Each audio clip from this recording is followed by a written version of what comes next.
It seems like Russian officials have gone into hyperdrive in the last few hours, because we've just heard from the Russian Foreign Minister, Sergei Lavrov, a quote from his spokesperson saying that he has spoken to his counterpart, his American counterpart, John Kerry, warning him, as you said, of extremely dangerous consequences of any American military strike in Syria, and adding to that the view by Lavrov that there are certain elements within the US that are trying to thwart any diplomatic efforts to convene a peace conference for Syria. Quite harsh words from Lavrov.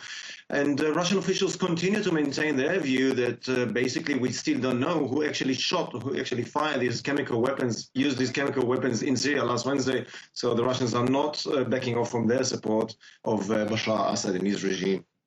Now, he's heard in the past hours, Bashar al-Assad has been speaking to the Russian media about the claims that he used the chemical weapons. What's the details there in that interview? Yeah, a very interesting interview with the Russian newspaper in Izvestia, an exclusive interview, a front-page story for them. And Bashar al-Assad calls these claims that his forces used chemical weapons nonsense.